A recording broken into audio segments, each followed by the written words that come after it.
YouTube, welcome back. PPS here, YouTube play of the day. We got two of them. It is the 1st of June today, so we're coming at you guys with two spots, and we'll get right on into it. Obviously, first of the month, if you guys could, make sure you hit that like button, subscribe. Um, Always appreciated. We can recap our last show. Obviously, did not go as we planned. Paddock obviously got the job done, did very well for us early. Wrote on a couple more walks than usual, two or three hits and two walks in there. He usually has been doing better at not walking guys, but obviously when we need him to not walk guys, he does. So moves us 27-25, 9.2. And we're on to today. So I'm going to be pulling up my screen here for you guys. So we're going to be rolling with Crochet and Sonny Gray for our first one. Second play, I'm going to be rolling with Framber. As always, you guys know I'm going to play Framber today. It doesn't matter. I think this is a great spot for him. Framber under 2.5 earned runs at minus 130. We can start with that one. I think this, I don't know why we're seeing a 2.5 earned run spot in the game with a 7.5 total. And Framber's at home here. So, first off, obviously, I know Framber's numbers are not great to start this season. I'm obviously pretty big into Framber, and this spot, I feel like numbers-wise doesn't look great. He's heading up against Minnesota. Minnesota is 8th or 7th in the MLB in terms of batting average to lefties. So they're actually hitting the ball pretty well there. But there's a lot of these lefties that won't be in the lineup today. I think missing Kepler. You're going to be missing Kirilloff.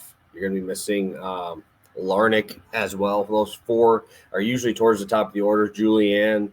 I know Jeffers smokes lefties. I get that. And they got a couple other dudes in there. Correa and Castro have done really, really well against lefties. But four of those dudes that are in their normal starting lineup against righties are not going to be playing today. And if they are, Framber's going to absolutely wipe them out. So going up against righties, obviously, he has 171 batters faced against the right-hand side, only 27 as lefties. And against righties this year, just looking at how he's been pitching them, heavy sinker guy, heavy curveball, that makes up about 75% of his pitch arsenal against righties.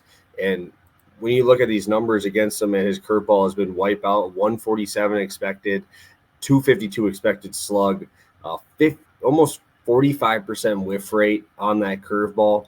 Obviously, it's an elite curveball. It's his bread and butter, really. So with those numbers, seeing his expected numbers against righties as well, a 3.23 xFIP is phenomenal. He's not been walking guys as much.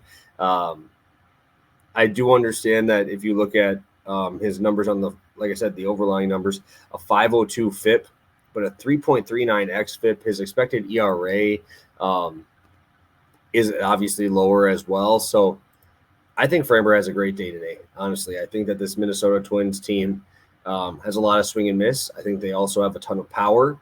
But, I mean, even let's just go to last year, right? Let's go to last year against lefties. This dude gave up 5 home runs all season to lefties. He gave up 19 total in over 200 innings. So he's not a guy who, gives up a ton of pop, but he's going to keep you on the ground. He's at home where he's obviously been significantly better. And I think this is a great spot for Framber taking on the Twins. I thought this was going to be like really, really plus money at 1.5, but I'll take minus 130 at 2.5 here all day. So really like this spot for Framber facing the Twins. Play number 2, I'll be actually fading my Brewers and the St. Louis Cardinals today. So 2 NL Central fades. First, we'll go with Gray, no win. I like Sonny Gray. I do, but St. Louis Cardinals, 3rd worst team in the MLB in terms of OPS against lefties. They're facing Ranger Suarez, who's just been – I'm not going to get in front of this dude while he's on this type of a heater. This dude has been – I think he's top 5 now in Cy Young voting for the NL. He's been very, very good. He gets a home start. I just don't think this Cardinals team's going to score.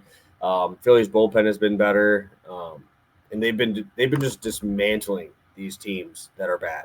They've had an awful schedule, in terms of very, very easy. I'm assuming down the stretch they're going to have a ton of tough matchups and tough series.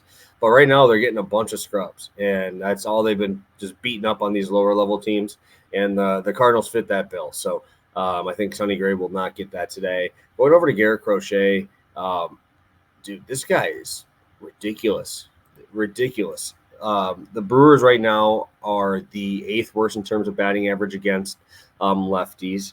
They have a 25% K rate against lefties, almost 100 points lower in terms of OPS from the left side versus the right side. I understand they're amazing at home. They've been absolutely great at home.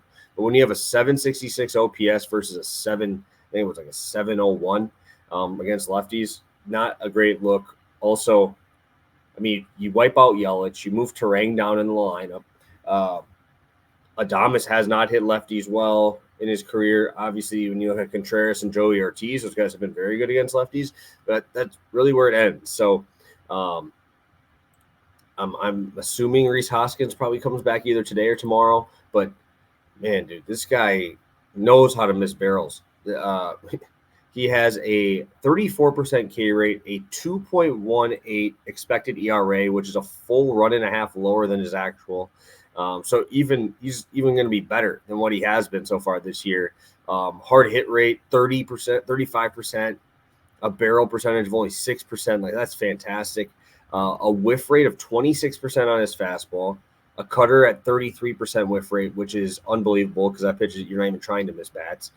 He's been able to nullify a lot of the right-handed bats with his changeup, which also has a 31%, which he exclusively throws to right-handed bats because he really doesn't face any lefties. And that slider is at 36%. So 3 of his 4 pitches have over a 30% whiff rate. You want to look at him being able to put guys away, a 34% put away percentage on the cutter, 27% put away. Like those are really high numbers in terms of getting guys to swing and miss and strike out with 2 strikes. So I think Crochet lights up the crew. I think this is a really good pitching matchup, even though Gassers gets a much easier matchup. Brewers are rolling right now. I get it. But Crochet, dude, this guy's stuff is nasty. I think the Brewers win, obviously, when they get to the bullpen. But, man, Crochet is going to wipe them out early. So Gray, no win. Crochet, 7 Ks. Obviously, Crochet doing a lot of the extra work there. And then Framber, under 2.5 earned runs. So thank you guys for joining me on this Saturday morning. Appreciate all you guys' support. Again, if you guys want to sign up and get more picks, make sure you follow me over on Twitter, DM me. No better time than the first of the month. Obviously makes it a lot easier to track. So thank you guys. Best of luck today and tomorrow. Obviously, I don't do YouTube play of the days on Sunday, but we'll be back and ready on Monday to cash in some more with you. So thank you guys. Have a good one. Best of luck today.